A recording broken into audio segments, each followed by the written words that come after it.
வணக்கம். இது people English series. இந்த வீடியோல ரெஸ்ட்ரிக்டிவ் ரிலேட்டிவ் கிளாஸஸ் பத்தி தெரிஞ்சுக்கலாம். அதே மாதிரி தட்ன்ற ரிலேட்டிவ் ப்ரொனவுனை விச் அண்ட் ஹூ இது ரெண்டுக்கும் பதிலா எப்ப தட்டை யூஸ் பண்ணணும் அப்படின்றதையும் நம்ம தெரிஞ்சுக்கலாம். ஸ்பெசிஃபிக்கா தட் ப்ரிஃபரபிள், இந்த மாதிரி இடங்கள்ல தட்டை தான் யூஸ் பண்ணணும், அந்த மாதிரி நம்ம தெரிஞ்சுக்க போறோம். பொதுவாக ரிலேட்டிவ் கிளாஸஸ் அப்படின்னா ரெண்டு சென்டென்சஸ் இருக்கும். இந்த ரெண்டு சென்டென்சஸையும் நம்ம கம்பைன் பண்றப்போ யூஸ் பண்ற ப்ரொனவுன்ஸ். இந்த ரெண்டு சென்டென்ஸுமே ஒன்றுக்கு ஒன்று தொடர்புடைய ரிலேட்டட் சென்டென்சஸ். ரெண்டுமே ஏதாவது ஒரு பர்சனை பற்றியோ ஒரு அனிமலை பற்றியோ ஒரு பொருளை பற்றியோ பேசக்கூடிய ரெண்டு சென்டென்சஸ். அதை கம்பைன் பண்ணுறப்ப தான் நம்ம இந்த ரிலேட்டிவ் ப்ரொனவுன்ஸை யூஸ் பண்ணுவோம். இப்போ ரெண்டு சென்டென்ஸுமே ஒரு பர்சனை பற்றி பேசுது அப்படின்னா அதை கம்பைன் பண்ணுறப்போ நம்ம ஹூ அப்படிங்கிற ரிலேட்டிவ் ப்ரொனவுனை நம்ம யூஸ் பண்ணுவோம். இப்போ ரெண்டு சென்டென்ஸுமே ஒரு அனிமலை பற்றியோ இல்லை ரெண்டுமே ஏதாவது ஒரு பொருளை பற்றியோ பேசுது அப்படின்னா அந்த ரெண்டு சென்டென்ஸையும் கம்பைன் பண்ணுறதுக்கு நம்ம விச்ன்ற ரிலேட்டிவ் ப்ரொனவுனை யூஸ் பண்ணுவோம். இந்த தட்ன்ற ரிலேட்டிவ் ப்ரொனவுனை பார்த்தீங்களான்னா இந்த மூணுக்கும் பதிலாக ரெண்டு சென்டென்ஸுமே பர்சனை பற்றி சொன்னாலும் சரி, ரெண்டுமே அனிமலை பற்றி பேசினாலும் சரி, ரெண்டு சென்டென்ஸுமே ஒரு பொருளை குறிப்பிட்டு சொல்றதா இருந்தாலும் சரி, நம்ம தட்ன்ற ரிலேட்டிவ் ப்ரொனவுனை நம்ம யூஸ் பண்ணலாம். ஸோ அந்த தட் மூணுக்கும் பதிலாக யூஸ் பண்ணலாம் அப்படின்னா எப்போ இந்த விச் வேண்டாம் ஹூ வேண்டாம் அதுக்கு பதிலாக தட்டை தான் யூஸ் பண்ணணும் அப்படின்னு நம்ம எப்போ அதை யூஸ் பண்ணணும் அப்படின்றதுக்கு நாம எக்ஸாம்பிள்ஸ் பார்க்க போறோம். நம்ம ஃபர்ஸ்ட் பார்க்க போறது ரெஸ்ட்ரிக்டிவ் ரிலேட்டிவ் கிளாஸஸ். இந்த ரெஸ்ட்ரிக்டிவ் ரிலேட்டிவ் கிளாஸஸ்னா என்ன அப்படின்னா நம்ம ரெண்டு சென்டென்ஸ் சொன்னோம் இல்லையா. ஸோ ஒரு சென்டென்ஸ் ஒரு ஒரு ஆளை பத்தியோ இல்லை ஒரு அனிமலை பத்தியோ ஒரு பொருளை பத்தியோ பேசுது. கேட்குறவங்களுக்கு இவர் யாரை பத்தி பேசுறார், இவர் எதை பத்தி பேசுறார் அப்படின்னு கம்ப்ளீட்டா நல்ல டீட்டெயிலா தெரியணும் அப்படின்னா நம்ம அந்த ஆளை பத்தி அந்த பொருளை பத்தி அந்த அனிமலை பத்தி இன்னும் கொஞ்சம் டீட்டெயில்டா சொல்லுவோம் இல்லையா. இன்னும் ஒரு நெசசரி இன்ஃபர்மேஷன் ஒன்று எக்ஸ்ட்ரா கொடுப்போம் இல்லையா. ஸோ அந்த மாதிரி இன்ஃபர்மேஷனையும் இந்த ஃபர்ஸ்ட் சென்டென்ஸையும் கம்பைன் பண்றப்போ நாம தட்டை தான் யூஸ் பண்ணணும். விச்சுக்கும் ஹூக்கும் பதிலா தட்டை யூஸ் பண்ணணும். இதுக்கு நீங்க ஒரு எக்ஸாம்பிள் பார்த்தீங்களான்னா இன்னும் ஈஸியா உங்களுக்கு இது புரியும். நீங்க ஒரு இடத்துக்கு போறீங்க, எனக்கு அந்த பெயிண்டிங் ரொம்ப பிடிச்சிருக்கு அப்படின்னு நீங்க சொல்றீங்க. கேட்குறவங்க நிறைய பெயிண்டிங் இருக்கு, இதுல எந்த பெயிண்டிங் அப்படின்னு கேட்பாங்க இல்லையா. அப்போ நாம எந்த பெயிண்டிங் அப்படிங்கிறதுக்கு இன்னும் கொஞ்சம் எக்ஸ்ட்ராவா ஒரு இன்ஃபர்மேஷன் ஒரு டீட்டெயிலா நம்ம சொல்லுவோம். அந்த நடுவுல தொங்குது இல்லையா, அந்த பெயிண்டிங் எனக்கு ரொம்ப பிடிச்சிருக்கு. ஸோ பெயிண்டிங் அப்படின்ற ஒரு பொருளை பத்தி ஒரு விஷயத்தை பத்தி நம்ம பேசுறோம். அது எது அப்படின்றதுக்கு ஒரு இன்ஃபர்மேஷன், ஒரு எக்ஸ்ட்ரா இன்ஃபர்மேஷன், அதை பத்தி நல்லா தெரிஞ்சுக்கணும் அப்படிங்கிறதுக்கான ஒரு கம்ப்ளீட் இன்ஃபர்மேஷனை இன்னொரு சென்டென்ஸா நம்ம சொல்றோம். I like the painting, the painting Hanks in the middle அப்படின்னு நம்ம சொல்றோம். ஸோ எந்த பெயிண்டிங் அப்படிங்கிறத கேட்குறவங்களுக்கு புரியுற மாதிரி நம்ம ஒரு எக்ஸ்ட்ரா இன்ஃபர்மேஷனை சொல்றோம். அந்த இன்ஃபர்மேஷனை கம்பைன் பண்றதுக்கு தான் நாம தட்டை யூஸ் பண்றோம். I like the painting that Hanks in the middle. Painting அப்படின்றது ஒரு பொருளா இருந்தா கூட இந்த இடத்துல நம்ம விச்சை யூஸ் பண்ணல, அப்போ நம்ம தட்டை யூஸ் பண்ணணும். I like the painting that Hanks in the middle. இன்னொரு எக்ஸாம்பிள் கூட எடுத்துக்கலாம். நான் நேற்று ஒரு விவசாயி கிட்ட பேசிட்டு இருந்தேன். இப்ப கேட்கறவங்களுக்கு எந்த விவசாயி அப்படின்னு தெரியாது இல்லையா. ஸோ அவர் யாரு அப்படின்றதுக்கு ஒரு எக்ஸ்ட்ரா இன்ஃபர்மேஷனை நான் சொல்றேன். அவர் ஒரு பத்மா அவார்டி, பத்மபூஷன் பத்மஸ்ரீ எல்லாம் சொல்றோம் இல்லையா. ஸோ அந்த மாதிரி ஒரு பத்மா அவார்டி அவரு. ஸோ இது ஒரு முக்கியமான இன்ஃபர்மேஷன். நான் பேசிட்டு இருந்தவர் எவ்வளோ பெரிய மனிதர் அப்படின்றத கேட்குறவங்களுக்கு தெளிவுபடுத்துற மாதிரி நான் சொல்ற ஒரு இன்ஃபர்மேஷன். ஸோ அதனால இதை நம்ம தட் வச்சு கம்பைன் பண்றோம். The man that I spoke to, இல்லைன்னா the farmer that I spoke to is a Batma Awadi. The farmer that I spoke to is a Batma Awadi.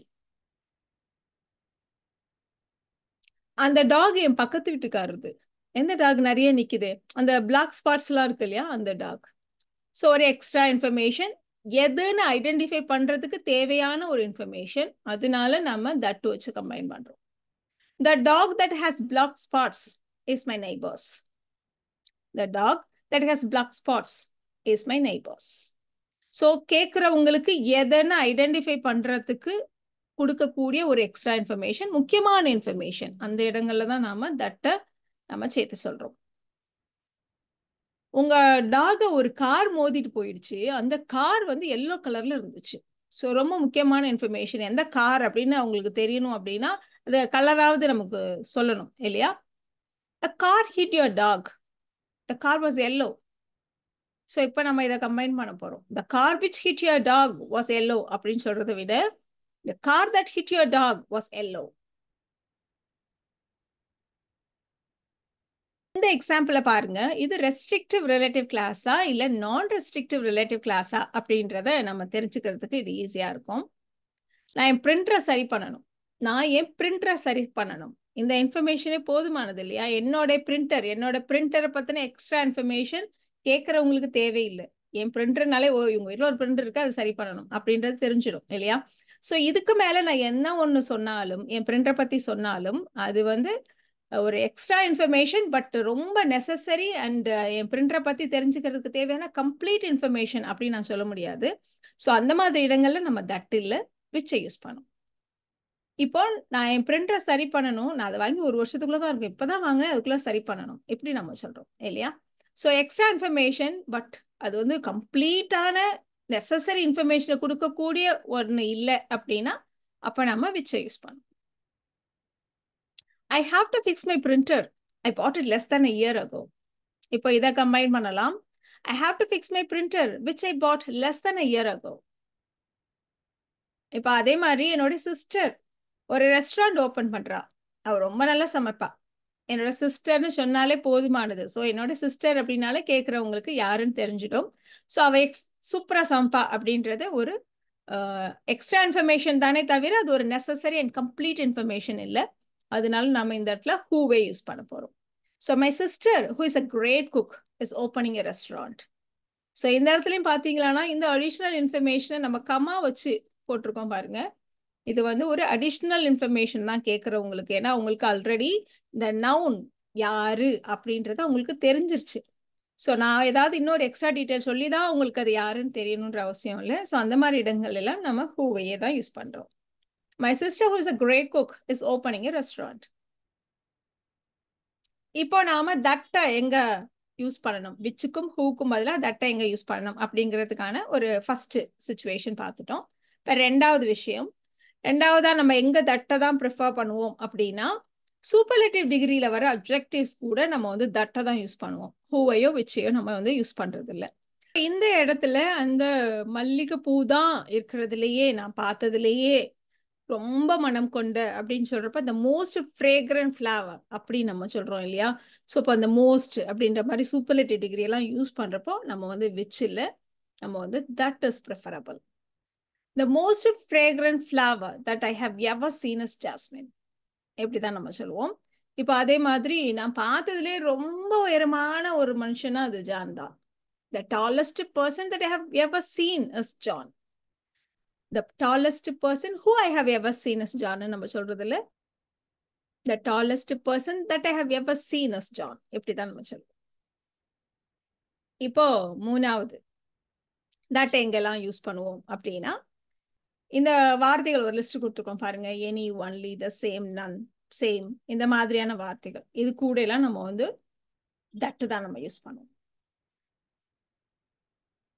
இப்போ பதிலுக்கு சொல்றதுக்கு அவனுக்கு ஒன்றும் இல்லை. அவன் எதையும் சொல்ல விரும்பல, அவன் எதையும் சொல்றதுக்கு எதுவும் இல்லை அவனுக்கு அப்படின்னு நம்ம சொல்ல போறோம். ஸோ இந்த இடத்துல நத்திங் அந்த வார்த்தை இருக்கு இல்லையா? ஸோ அதுக்கு பக்கத்துல நம்ம தட் யூஸ் பண்ண போறோம். So he had nothing that he wanted to say in response. இந்த மாதிரி சில இடங்கள்ல நாம ரெடியூஸ்டு ரிலேட்டிவ் கிளாஸஸ்ன்னு சொல்லுவோம். சாதாரணமா பேசுறப்போ நம்ம இந்த தட்டை விட்டுட்டே கூட பேசுவோம். He had nothing he wanted to say in response. அந்த மாதிரி சொன்னாலே போதுமானது. தட்டை இந்த இடத்துல நம்ம ஒமிட் பண்ணிட்டு கூட நம்ம பேசலாம். ஸோ எப்பெல்லாம் நம்ம தட்டை ஒமிட் பண்ணலாம், ரெடியூஸ்டு ரிலேட்டிவ் கிளாஸஸ் பத்தி நம்ம ஒரு வீடியோ போட்டிருக்கோம், நீங்க அதுல செக் பண்ணுங்க. இன்னும் கொஞ்சம் டீட்டெயில்ஸ் நீங்க தெரிஞ்சுக்கிறதுக்கு வசதியா இருக்கும். நான் பார்ட்டிக்கு போயிருந்தேன் இல்லையா? அங்க எனக்கு தெரிஞ்ச யாரையும் நான் பார்க்கல. எனக்கு தெரிஞ்ச யாரும் அங்க இல்லை. I didn't see anyone that I knew at the party. So இந்த இடத்துல anyone அப்படின்னு இருக்கு இல்லையா? anyone, anything, something, nothing, only, இந்த மாதிரி சில வார்த்தைகள்லாம் சொன்னோம் இல்லையா? இந்த மாதிரி வார்த்தைகள் பக்கத்துல நம்ம தட்டு தான் யூஸ் பண்ணுவோம்.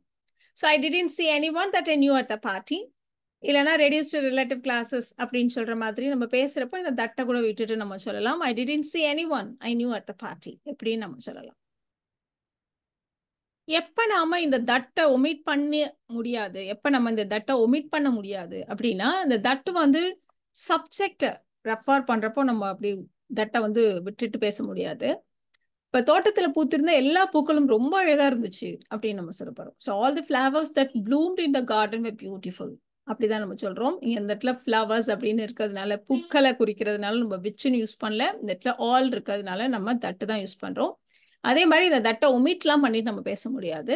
ஸோ சப்ஜெக்ட் அப்படியே பக்கத்துல வர்றப்போ நம்ம அதை வந்து ஒமிட் பண்ணக்கூடாது. ஸோ இந்த வீடியோல நாம ரெஸ்ட்ரிக்டிவ் ரிலேட்டிவ் கிளாஸஸ்னா என்ன, தட் எப்போ ப்ரிஃபரபிள், விச்சுக்கும் ஹூக்கும் பதிலா நம்ம வந்து எப்போ தட்டை யூஸ் பண்ணணும் அப்படின்றத பத்தி தெரிஞ்சுக்கிட்டோம். இந்த வீடியோ உங்களுக்கு யூஸ்ஃபுல்லா இருக்கும்னு நினைக்கிறேன். Thank you so much.